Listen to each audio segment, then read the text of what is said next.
बहादुर प्राणी है कि सो आत्मघाती जीव कह दो आप इसे, ये मरने से नहीं डरता है।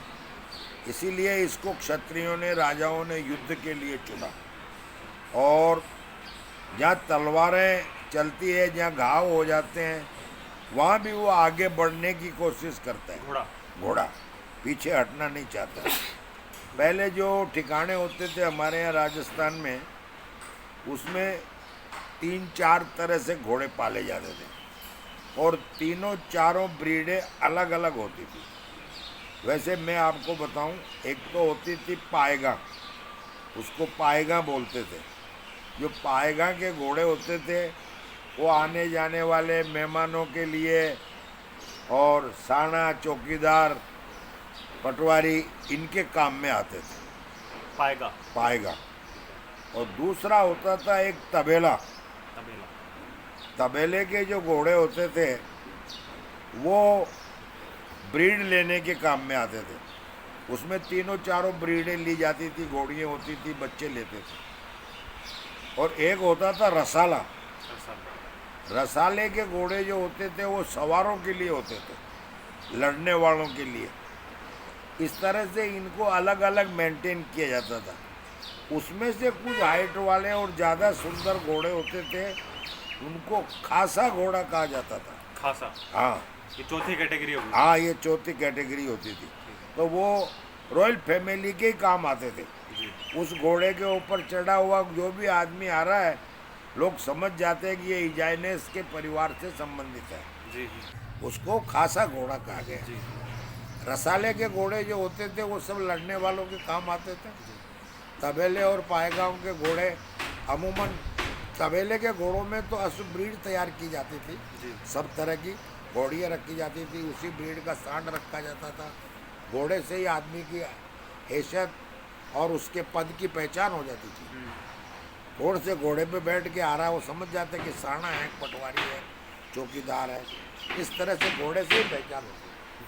तो वो सब कुल मिलाकर के मेरा कहने का मतलब ये है कि जब राज दुराज हुआ और आज़ादी आई, अंग्रेज गए, ये ठिकाने सब एक भारतीयकरण हुआ, फिर इन घोड़ों की धीरे धीरे वैल्यूएशन कम हो गई। पहले ये जैसे पुष्कर, बालोतरा के जितने पुराने मेले हैं, इनमें क्या होता था कि वो ठाकुर लोग आते थे, उनके ठुकरानियाँ एक माह के लिए या पुष्कर नहाने आती थी। कार्तिक नहाना बोलते थे उसको। तो ठाकुर लोग भी साथ में आ जाते थे और हर ठिकाने के तंबू डेरे लग जाते, हर ठिकाने की हवेलियाँ, मकान बने हुए हैं, वहाँ वो ठुकरानियाँ वगैरह रहती और दान पुण्य करती और सवेरे 4 बजे नहाना और मंदिरों में जाना, ये सब कार्तिक माह में। हाँ, कार्तिक माह में ये सब प्रक्रिया चलती। तो उसी टाइम से ये परंपरागत ये पुष्कर मेला प्रचलन हो गया। फिर प्रचलन में हाँ, फिर ये अमुक मेले लगने लगे जी। और ठाकुर लोग आपस में घोड़े खरीदते बेचते, अपनी एक दूसरे की अलग ब्रीड होती थी, एक्सचेंज कर लेते थे। नहीं, हाँ, अलग ब्रीड होती थी। अच्छा घोड़ा जो होता था उसकी बहुत कदर होती थी, बड़ी भारी वैल्यूएशन थी। और इस प्रकार से घोड़ों के प्रति रुझान फिर बाद में एकदम खत्म होने के बाद बढ़ा। तो अब ये इसका श्रेय मैं समझता हूँ मारवाड़ हॉर्स सोसाइटी को, राजा भूपत सिंह जी को, महाराज साहब गज सिंह जी को, और भी जो सहयोगी है सभी को इसका श्रेय है। तो मेरा कहने का मतलब ये है कि मारवाड़ी हॉर्स आज भी जो भी कोई पालना चाहता है, देखो वैसे तो एक कहावत है, घर में हो संपत्ति थोड़ी तो पालो गौ और घोड़ी। गौ और घोड़ी पालने से आपके यहाँ संपत्ति में वृद्धि होगी। वृद्धि होने का मतलब ये जानवर तो शुभ ही है, इसके अलावा इनमें खुद में ऐसी कैपेसिटी है कि आप जैसा उसको सांड दिखाओगे वैसी वो बच्चिया बाछड़ा पैदा कर देगा। अभी ये डीजल वीजल अगर मान लो खुदा ने खासा ठिकाने लगे और ख़त्म हुए तो वापस इनका टाइम आएगा, ऐसा भी। वैसे तो अभी वैज्ञानिक लोग सौर ऊर्जा की तरफ रुझान कर रहे हैं, जो ऊर्जा कभी ख़त्म नहीं होने वाली है। लेकिन फिर भी वो भी हरदम नहीं रहती है। बिजली बिजली से भी बन रही है गाड़ियाँ, बिजली की हाँ, गाड़ियाँ। वो मतलब सौर ऊर्जा से संबंधित हाँ। है, सौर ऊर्जा आ गई। जी तो इस तरह से हर व्हीकल, हर ट्रैक्टर फैक्टर भी इससे चलने लगेंगे। जी। लेकिन मेरा ऐसा मानना खुद का कि जैसे कई इलाके ऐसे हैं, बरसात का मौसम है, सूर्य सूरज निकल ही नहीं रहा है, जी। तो उसमें ट्रैक्टर चलाना और कोई वाहन चलाना भारी पड़ जाएगा। चेरापूंजी में बारिश ही होती रहती है लगातार। हाँ महाराष्ट्र में बहुत ज़्यादा हाँ बारिश होती है। हाँ, तो अब कहने का मेरा मतलब है कि एक टाइम जरूर ऐसा आएगा कि गऊ और घोड़ों की फिर पूछ होगी, फिर उनके बैलों से खेती की जाएगी, जी फिर इनकी बकरियों से सवारियाँ होगी, जी। फिर इनके रथ फिर चलेंगे, फिर प्रचलित होंगे। लेकिन ये सारा इनके दुर्भाग्य का कारण और इनके बर्बादी का कारण ये सब विकलीकरण था। और इतनी कंपनियां बढ़ गई, इतनी बाहर शहर यहाँ शहर आने लग गई, लोग दे रहे हैं मार, तमाम सब कर्जदार होते जा रहे हैं। कुछ साधन नहीं है तो 10 गाड़ियाँ खड़ी है, 5 खड़ी है, हमारे पास ही 2-3 खड़ी है। अब हम किसको क्या जी कहें। जी जी। अब 20 घोड़े हैं फिर भी गाड़ी हैं, तकनीकी में जैसे क्योंकि इनको लेके जाओ तो वो सामने ये प्रॉब्लम है कि इनको बांधना, इनकी सेवा करना, पसीना सुखाना। पहले तो रईस के साथ एक सईस जाता था, जी 2 घोड़े जाते थे, एक रईस का घोड़ा, एक सईस का घोड़ा। घोड़े की हाइट से पता पड़ जाता था ये सईस का है और ये रईस का है। मंत्री संतरी। हाँ, तो वो घोड़ा जो है रईस उतरते ही सईस को पकड़ा देता था और सईस उसको टहलाता, दोनों को सब व्यवस्थाएं होती थी, एक दूसरे के रिश्तेदार, मेहमान नवाजी, उन सब के पास इस तरह के साधन होते थे, उन साधनों में उनकी व्यवस्थाएं हो जाती थी। तो मेरा कहने का मतलब ये है कि ये जो अश्वों के प्रति रुझान पैदा हुआ, मारवाड़ी ब्रीड के प्रति, जी इसका श्रेय मैं सारा मारवाड़ और सोसाइटी को दूंगा, क्योंकि मैं 13 साल की उम्र से घोड़ा पालता। मैं उस जमाने में भी घोड़ा रखता था जब 250, 200, 300 रुपये में घोड़ा बिकता था। जी। बढ़िया से ये बढ़िया कौन से घोड़ा। समय की बात होगी सर? ये 50-55 साल पहले की बात है। मैंने 13 साल की उम्र में एक घोड़ा खरीदा था श्यामपुरा ठाकुर का। ये बूंदी राज में श्यामपुरा है, वहाँ जगन्नाथ सिंह जी थे, तो उनका घोड़ा मैंने खरीदा था 1200 रुपये। जी सो उन्होंने 1200 रुपये इसलिए बताया कि भाई ये लेवे नहीं। और मैं कीनिया में रहता था, उनका वो गुरुद्वारा था, तो वो जानते थे कि भाई वो गुरुजी हमको लड़ेंगे, इनको हम घोड़ा दे देंगे। तो इसलिए उन्होंने बताया उतना कि भाई उसके मैं 1200 रुपये लूँगा। जी हम बच्चे थे, हमारे को समझ में आ गई। वहाँ पिसाने गए थे छोटी घोड़ी पे, उस घोड़ी को वहाँ से उदाम करके छोड़ दी और वहाँ से 1200 रुपये का घोड़ा लेके आ गया। उन्होंने कहा भाई ये घोड़ा अपने रखना नहीं है, तुमको मार डालेगा, तुम बच्चे हो और हमारे को शिष्यों का अभाव है, बड़ी मुश्किल से तुम प्राप्त हुए हो, हम बनखंडी बाबा से मांग के लाए हैं तुमको, उनको हम क्या जवाब देंगे, इसलिए ये घोड़ा तो तुमको यहाँ रहोगे तो रखना नहीं। तो हमने कहा कोई बात नहीं, घोड़ा तो हम ले आए और इसके पैसे भी दे आए और हमने अपने पास से दिए पैसे, आपके स्थान के नहीं दिए। और हम बालक बाबा के नाम से खूब पुजाते, लोग बहुत मानते थे उस ज़माने में, तो खूब चढ़ाते भी थे लोग, श्रद्धालु लोग। तो मेरे पास इकट्ठे हुए थे, मैंने दे दिया और घोड़ा ले आया। तो बोले घोड़ा तो बाहर ही रहेगा, तुम्हें घोड़ा बाहर तो हम भी बाहर। और हमने घोड़े को लेके वहाँ से चल दिया। मरडिया एक ठिकाना था पास में, वहाँ एराड़ की बात है, मरडिया जाकोली। तो मरडिया ठाकुर हमारे प्रेमी थे, वो कुएं पे ही रहते थे। तो हम वो घोड़ा लेके वहाँ चले गए, उनके कुएं पे 10-5 दिन 15 दिन रहे। उनको भी जना था शौक, 1-2 घोड़ियाँ थी, उन्होंने देखा बाबा घोड़ा तो ही आ गया, ठीक है अपने। उन्होंने कहा बोले कुछ नहीं गुरु आप तो नहीं बिराजे। फिर महाराज जी को मालूम पड़ा, तो महाराज जी जा कर के और हमको वापस ले आए, ठाकुर को भला बुरा के, ठीक है। कुल मिलाकर के ये हुआ कि यहाँ मैं 71 में आ गया। उस टाइम से भी यहाँ बराबर में घोड़ा रख रहा। और अरे कही हो तू हाल हटाई फर रही होगी, अरे कालिया अरे जाके इंजन चलाओ भाई, रजके में इंजन चलाना है। तो मेरा कहने का मतलब ये है कि अभी जो अश्वों के प्रति प्रेम हुआ है लोगों का, खर्चा खाता पोसाता है जानवर उनके। आज की तारीख में कोई भी अश्व पालक या नया किसी को भी शौक लगता है तो उनको मेरी ये सलाह है कि अच्छे ब्रीड का अच्छा घोड़ी पालें, अच्छे घोड़े से कवरिंग करावें। और ये एक मापदंड है कि आपकी लाख रुपए की घोड़ी है तो 1/4 कीमत का बच्चा बच्ची जरूर बिकेगा। 25,000 का बच्चा तो बिकना ही बिकना है। और 10 लाख की घोड़ी है तो बच्चा 2.5 लाख का बिकेगा। ये भी निस्संदेह बात है। अभी धीरे धीरे पशुपालकों ने सुधार किया। हमारे यहाँ भी देखो, ये इसलिए हमारे सामने प्रॉब्लम आई है। पहले जो हमने घोड़ों के लिए अस्तबल बनाया था उस टाइम हाइट नहीं थी जी हाइट नहीं थी तो ये सब रोज घोड़े कर्म फुड़ाने लग गए। जी जावे मेड़े में जाके टकरा जावे, रोज डॉक्टर बुलाना पड़े, टाँके लगाने पड़े, क्योंकि कुछ तो नीचे से भर्ती हो गई, जी कुछ घोड़ों की हाइट जो है भीड़ बढ़ गई। इसलिए अब वो फिर वो हाइट वाले 12-12 फुट हाइट का वो RCC का अस्तबल बन रहा है, जी पूरा ही नया। और ये सब हटा के मैदान किया जाएगा। तो कहने का मतलब मेरा ये है कि घोड़ों के प्रति रुझान तो है। अच्छा, इसमें भी कई तरह के लोग जो है प्रवेश कर रहे हैं।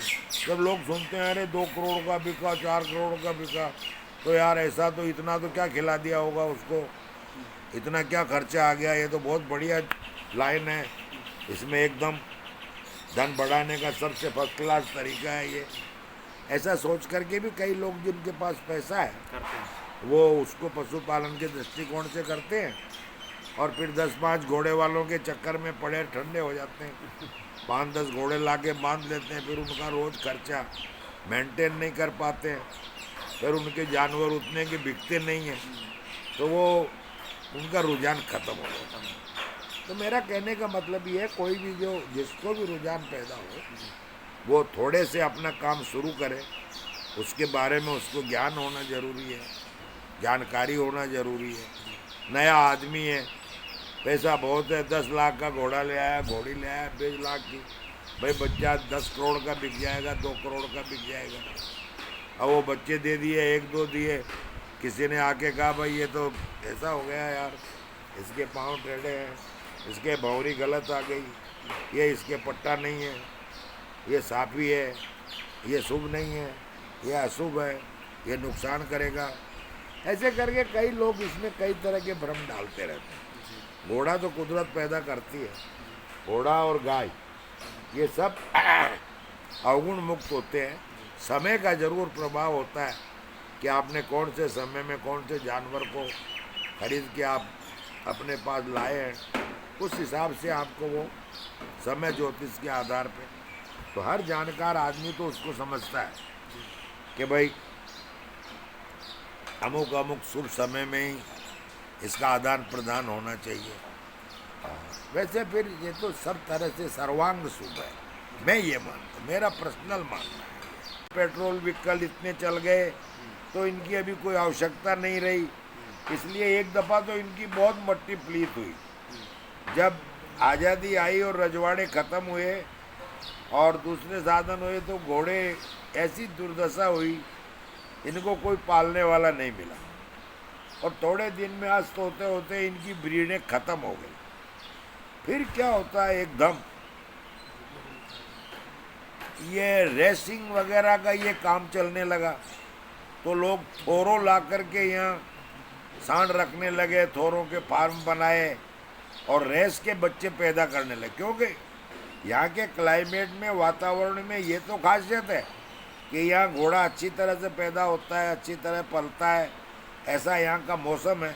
क्योंकि हर ऋतु के 4-4 महीने होते हैं, तो हर ऋतु चाहिए इनको। एक ऋतु के एरिए में ये अच्छे से नहीं पनप सकते, अच्छे से रह नहीं सकते। तो कई देश ऐसे हैं जहाँ एक ही ऋतु रहती है, गर्मी है तो गर्मी गर्मी रहती है, सर्दी पड़ती है तो सर्दी सर्दी पड़ती है, बरसातें होती है तो बरसातें होती है। लेकिन भारतवर्ष एक ऐसी भूमि है जहाँ ये 4 ऋतु हैं, 4 मौसम आते हैं और जिसमें ये गुजरात कच्छ से लेकर और इधर पंजाब के आखिरी छोर तक ये पूरी जो है ये बेल्ट जो है अश्व पैदा करने के लिए शुरू से यहाँ का क्लाइमेट, यहाँ की मिट्टी इसके लिए अनुकूल है। तो पहले 7 बालिश तो घोड़े को बहुत बड़ा घोड़ा मानते हैं। 7 बालिश का मतलब हो गया 60 इंच घोड़ा। 60 इंच का घोड़ा है तो वो बहुत बड़ा घोड़ा माना जाता था। फिर बाद में क्या हुआ कि अश्वपालकों का ये धीरे धीरे ये पूरी पहले एक दफ़ा तो इनका पतन हो गया इन व्हीकलों के कारण, मोटरसाइकिलों के कारण। आज जिसके घर में 10 घोड़ी है वो भी घोड़ी लेके नहीं जाता है। क्यों नहीं जाता है? वो कहाँ उसका पसीना सुखाएगा, कहाँ उसको दाने चारे की व्यवस्था करेगा, कहाँ उसको बांधेगा, इसलिए वो भी मोटरसाइकिल ही लेके जाता है। जहाँ भी टिक मार के खड़ी कर दी और अपना काम किया, वापस स्टार्ट करेगा जब पेट्रोल खाएगी। ये तो ऐसा प्राणी है कि बंदा बंदा भी खाएगा, खड़ा रहेगा तो भी इसको तो खिलाना ही खिलाना है। तो धीरे धीरे इसकी उपेक्षा होने लगी और होते होते ब्रीड समाप्त होने के कंगार पे आ गई और थोरो ब्रीड का चला चलन। इंग्लिश घोड़ा, अंग्रेजों का घोड़ा, बहुत दौड़ने वाला घोड़ा, लंबा चौड़ा और रेस के लिए बढ़िया, ऐसे कर कर करके कई फार्म खुले हमारे यहाँ थोरों के। पंजाब में भी खुले, इधर भी खुले। लोग वो 2-2 करोड़ 5-5 करोड़ के वहाँ से थोरो सांड लाए हवाई जहाज़ों में और यहाँ उनकी नस्ल के बचेरे बचेरी तैयार करते और रेस कोर्स में भेजते। अब उसमें नंबरों से जिसका नंबर आ जाता वो तो पास होके उसको प्राइज मिल जाती और उसकी प्राइज से दूसरे पलते रहते, बाकी को की कोई कदर नहीं होती। तो इस तरह से जैसे जैसे चलते एक दिन ऐसा था कि एक थोरों के क्रॉस ब्रीड घोड़े को देखने के लिए मेला लग जाता और उसकी प्राइज में 10 देसी घोड़ी खरीद लो आप, ये उसकी प्राइज रेंज थी जी। फिर क्या होता है कि मेरी जहाँ तक जानकारी है, मैं आपको बहुत इसके लिए महत्वपूर्ण जानकारी दे रहा हूँ जी कि मारवाड़ी घोड़ों के प्रति रुझान कैसे पैदा हुआ जी। ये तो ब्रीड धीरे धीरे नस्ल समाप्ति हो रही थी जी। गुड्डा मालानी जो एरिया कहलाता है जी, बालोतरा के बाद में यहाँ जो है सिंधी आते थे, घोड़े चालबाज आते थे, दूसरे घोड़े बिकने लग गए और जो गुड्डा मालानी नस्ल थी वो धीरे धीरे बहुत कम हो गई। फिर एक भाटी सरदार थे राजा भूपत सिंह, उम्मेदनगर महाराजा, वो रेस कोर्स में, वहाँ मद्रास रेस कोर्स में, बम्बई रेस कोर्स में कई जगह वो सर्विस में गए और घोड़ों के प्रति उनका अच्छा रुझान था। तो उनके दिमाग में आया कि यार ये हमारे यहाँ की जो ब्रीड है ये बहुत सुंदर होती है, खूबसूरत होती है, देखने में सब धीरे धीरे ख़त्म होती जा रही है। तो इजाइनेस जोधपुर जो है अभी गज सिंह जी, इनके वो सन्निकट रिश्तेदार थे। उम्मेदनगर ठिकाने में जोधपुर इजाइनेस इनके दाता हुक्म वो वहाँ ब्याहे हुए थे, तो वो उनके ननियाल पक्ष में आते थे। तो उम्मेदनगर महाराज, उम्मेदनगर जागीरी उनको जोधपुर की तरफ से ही मिली थी। ये उनके कोई कारिंदा थे, कुछ कोई पोस्ट में थे और फिर क्या पता क्या जो है जैसी कहानी है इनकी कि उनके कन्या थी और महाराज कुंवर की उनके ऊपर नज़र पड़ गई, उनसे उन्होंने शादी करना चाहा तो परिवार ने कहा भाई ये तो एक यहाँ है, फिर इनके साथ कैसे अपना रिश्ता होगा। तो फिर उनको उम्मेदनगर की जागीरी देके उम्मेदनगर महाराजा की पदवी दी गई। फिर वहाँ जोधपुर इजाइनेस ने तोरण मारा, जो इनके शायद दादा थे या इनके पिताजी थे, पूरी जानकारी नहीं है। लेकिन राजा भूपत सिंह जी की महाराजा गज सिंह भी बहुत इज्जत करते। तो ये जब बाहर से जाते आते तो ये महाराज साहब को कहते कि अपने यहाँ की ये ब्रीड है, ये ख़त्म हो जाएगी, ये वो। तो भाई इसके लिए आप क्या हमसे क्या चाहते हो? महाराज साहब ने पूछा, भाई आप हमसे क्या चाहते हो? बोले हुक्म अब हम तो कर नहीं सकते हैं, और आपके नाम से एक यहाँ मारवाड़ हॉर्स सोसाइटी का गठन किया जाए जोधपुर में। जोधपुर में, और कुछ अपने जो सैनिकट लोग अश्वपालक लोग हैं उनको उसमें सहयोगी भागीदार बनाया जाए और इस ब्रीड को बचाया जाए। तो ऐसा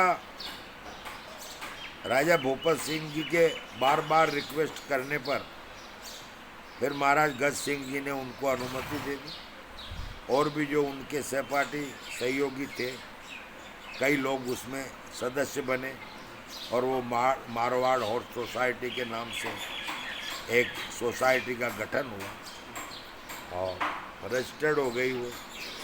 धीरे धीरे मारवाड़ी घोड़ों के प्रति लोगों का रुझान बढ़ने लगा। इनमें भी धीरे धीरे हाइट बहुत कम हो गई थी, तो लोगों ने इसमें हाइट बढ़ाने का भी प्रयास किया, और इनकी सुंदरता तो इनमें स्वाभाविक थी, जो भाई सुंदरता तो स्वाभाविक थी, और धीरे धीरे थोरों की हालत ख़राब हो गई। बहुत बड़ा जानवर है, बहुत ज़्यादा खाता है, और जो रेस कोर्स में जाता वही जाता, बाकी का तो खर्चा ही उसको पालना ही भारी पड़ जाता।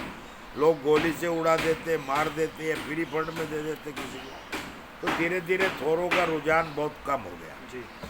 और घोड़ी तो एक ऐसा जानवर है जो हर साल एक बच्चा दे सकता है। तो थोरों भी इतने पैदा कर दिए कि उनको खरीदने वाले नहीं रहे। तो फिर मारवाड़ी घोड़ों के प्रति जो है पालकों का, अश्व पालकों का रुझान हुआ, और कई और सोसाइटियाँ बनी, ठीक है। इसमें डुंगलोद वगैरह कईयों ने बहुत अच्छी भागीदारी की जी। इसमें। जैसे अभी सवाई सिंह जी वगैरह हैं, रणसी। हाँ रणसी गांव, और भी जो है मारवाड़ और सोसाइटी में सब लोगों का इसमें योगदान रहा।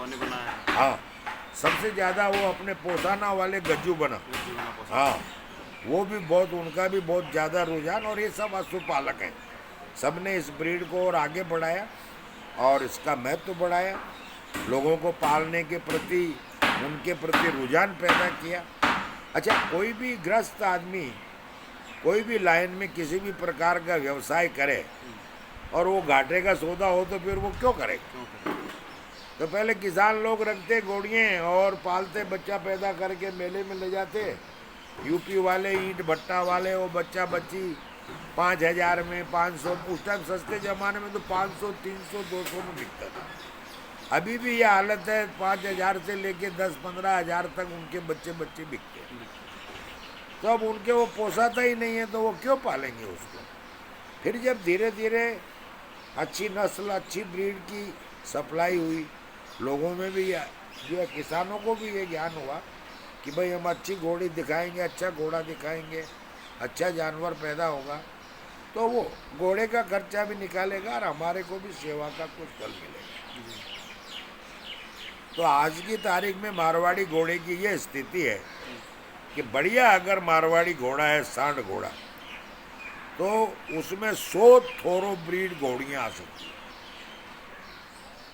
मतलब करोड़ से ऊपर जो पहले थोरो सांड बिकते थे, बाहर से आते थे, 2 करोड़ 3 करोड़, अब आजकल मारवाड़ी सांडों ने वो हैसियत प्राप्त कर दी, और ये 2 करोड़ 2.5 करोड़ 3 करोड़ तक बिक रहे हैं।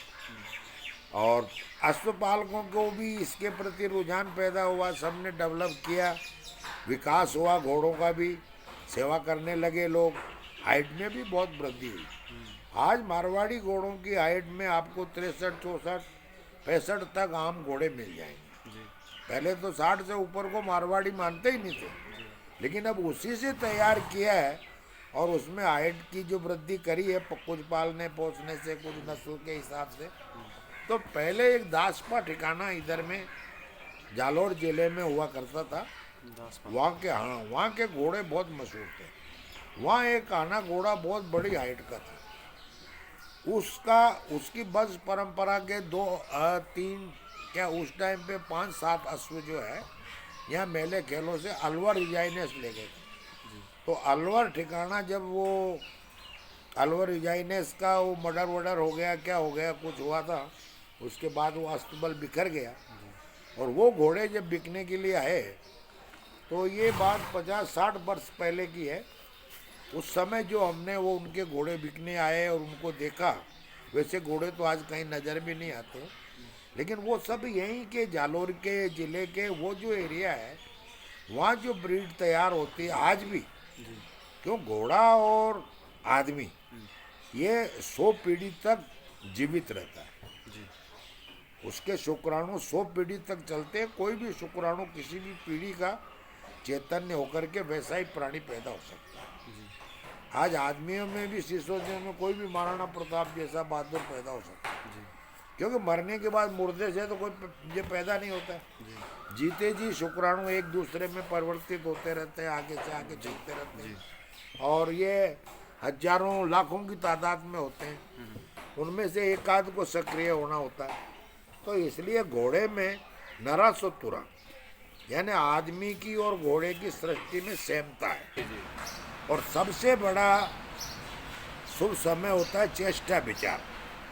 जब आप उस जानवर को ले रहे हैं, हाँ उसको अपने पास ले जाना चाहते हैं, उस समय उस जानवर की क्या चेष्टा है। खाली आपकी चेष्टा है और उसकी चेष्टा नहीं है, वो आप पे कड़वाहट कर रहा है, आपके प्रति उसका रुझान नहीं है, या और कुछ ऐसे कई बातें होती है जिनको पशुपालक लोग ध्यान में रखते हैं। कई सालोत्तर में इस प्रकार की विधियाँ बताई गई है कि जैसे जिस रंग का चाहो आप घोड़ा बना सकते हो, जैसे जिस रंग का औषधीय वगैरह दवाएं, सब प्रकार के नुस्खे, ये बत्तीसे वगैरह सब पहले से बने हुए हैं। जिस टाइम में एक एक ठिकाने में 500-500, 400-400, 1000-1000 घोड़े हुआ करते थे। और ये कहावत थी भाई, बलदा खेती और घोड़ा राज। राज तो घोड़ों से ही होगा और खेती बैलों से ही होगी। और अभी दोनों ही बातें खत्म हो गई है। अभी तो नेताजी, मिनिस्टर सब गाड़ियों से चल रहे जी हैं, महाराज। खेती भी सब ट्रैक्टरों से हो रही है। और आप YouTube चलाते हैं तो कई लोग सुनेंगे, कई घोड़ों के इच्छुक जो हैं उनको भी जानकारी मिलेगी। फिर भी मैं एक बात और कहूँगा कि जो भी पशु पालना चाहता है, इस लाइन में आना चाहता है, उसको थोड़े से शुरू होना चाहिए। एक आध जानवर रख के उसके बारे में, उसकी आदत से, उससे सब चीज़ से परिचित हो और अपनी कैपेसिटी के अनुसार ही पाले, ताकि लोग उसको देख करके और पशुपालक बने। और एक ऐसा कर जाए फिर दूसरे 100 आदमियों कहे भैया कभी घोड़ा मत खरीदना ज़िंदगी में, मेरे साथ ऐसा हुआ, ऐसा हुआ, ऐसा हुआ, मैं इतना बर्बाद हो गया, फलाना हो गया, ढिकड़ा हो गया। तो वो एक तरह का घोड़ों के बर्बादी प्रति तो अपवाद। सर, बर्बादी तो महाराज एक तो ये इसलिए शायद उनके दिमाग में रहती है कि कहीं ना कहीं एक बहुत बड़ा धन लाभ के हिसाब से वो उस माइंड मेकअप से लेके आते हैं। हाँ। और वो नहीं हो पाता, इसलिए वो अपने आप को आशाएं बर्बाद पूरी करता नहीं होती, तो तो वो इसलिए कहीं ना कहीं वो बर्बाद अपने आप को ठग फील करता है। हाँ, ठगाया अगर वो हुआ सिर्फ अच्छे भाव से लेके आता और सिर्फ रखने के हिसाब से, उसको सेवा करने के हिसाब से लेके तो आता वो अगर, सब देता उनको।